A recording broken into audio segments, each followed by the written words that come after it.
užmerki ir tada viena kitas.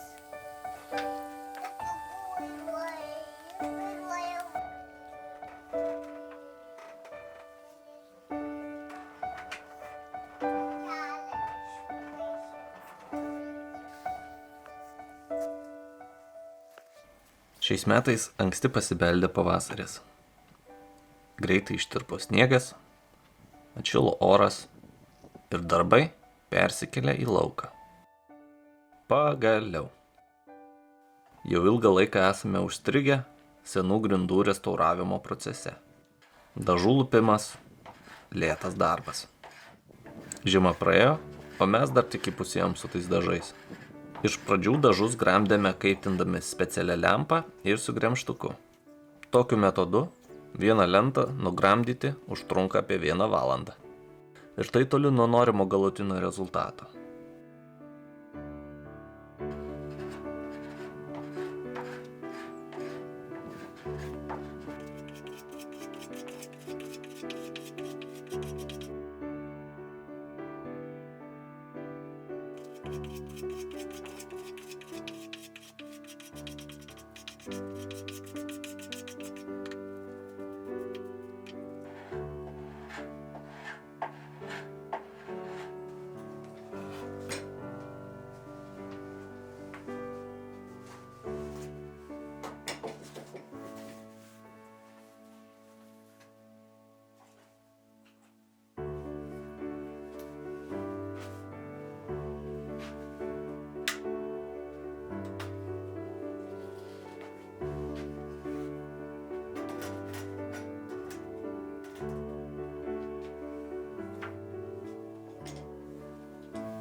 Gali pasirodyti, kad dažus būtų lengviau tiesiog nušlifuoti su šlifuokliu.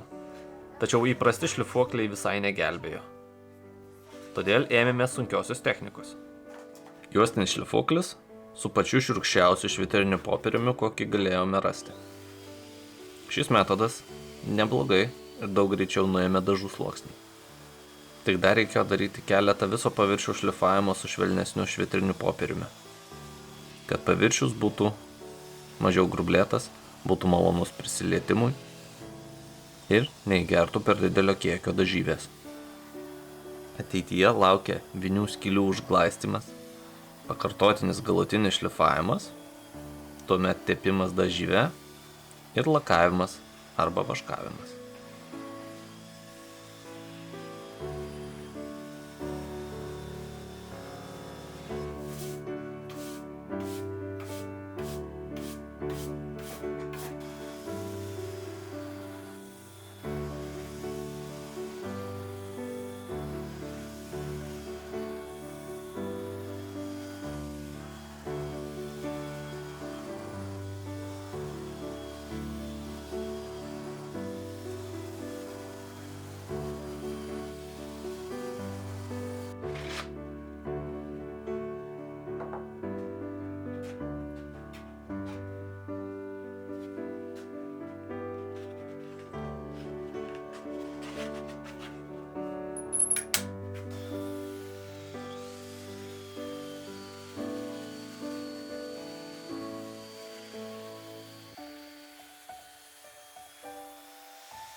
Nuo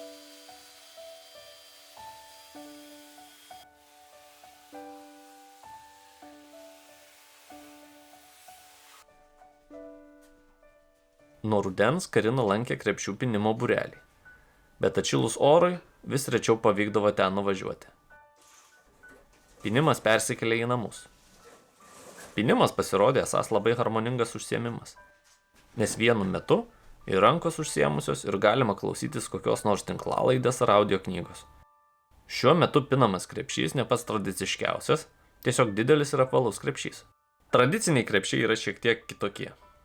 Kašikai iš žievintų arba nežievintų vytelių, balaninės kašelės, karbijaitės arba gorčiai iš rugių ir pušies šaknų ir net tradicinėmis vadinamos pintinės plokščių dugnu. Bet mes mėgstam tradiciją sujungti su praktiškumu, todėl šis krepšys ne visai tiks į kažkurią iš paminėtų kategorijų. Krepšys bus toks, kokio mums norisi kasdieniam naudojimui šiai dienai. O ateityje labai norėtųsi išmokti nusipinti balaninę kašelę. Sodyboje, kurioje apsigyvenome, kitados gyveno labai geras balaninių kašelių pynėjas. Šio palikimo garbiai mūsų pynimo kelionė dar tik prasideda.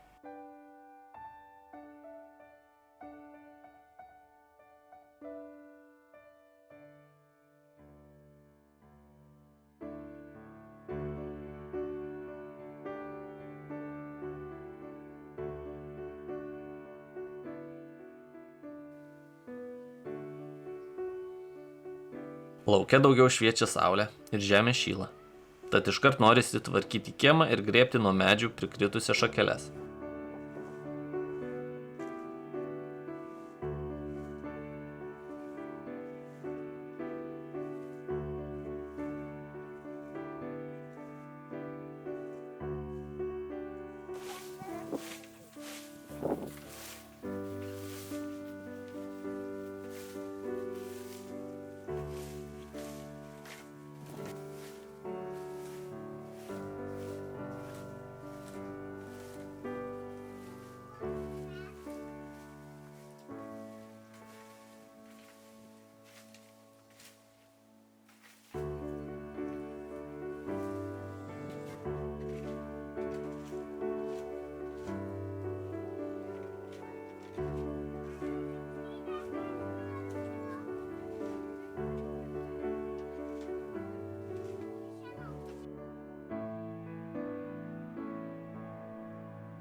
O ir kompostas mūsų ne pats tvarkingiausias, tiesiog krūva. Kaimo katinai ir paukščiai išdarko jį kaip tik sugeba. Todėl kokių 10 metrų spindulių nuo komposto krūvos turim visišką netvarką. Reikia minimalaus ir laikino sprendimo. Medinė dėžė nubrėž komposto ribas, o supintos vytelės uždengs apačią, kad niekas neįlystų kapstyti. Dar gerai būtų ir iš viršaus uždėti tinklą. Kol kas čia žinoma tik pasibandymas, tokia komposto dėžės beta versija. Ateityje, jeigu pinsime iš vytelių dėžės sienas, tai atlikti turėsime kur kas rimčiau ir tvirčiau.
Laikas jau ir šiltnamį prikelti žiemos miego. Sumaišyti kompostinę žemę su sena žeme, supurenti, pabarstyti pelenų, išrinkti grumstus ir šiukšles, kad žemė būtų paruošta sodinimui.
Kol kas laikinai šiltnamyje pasodinam salotų, ridikėlių, žirnių, burokų, krapų ir morkų. O pavasario gale jau kitos daržovės sodinsis vasarai.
Tai va, tiek tų veiklų iš ankstyvo pavasario. O dabar iki kito pasimatymo.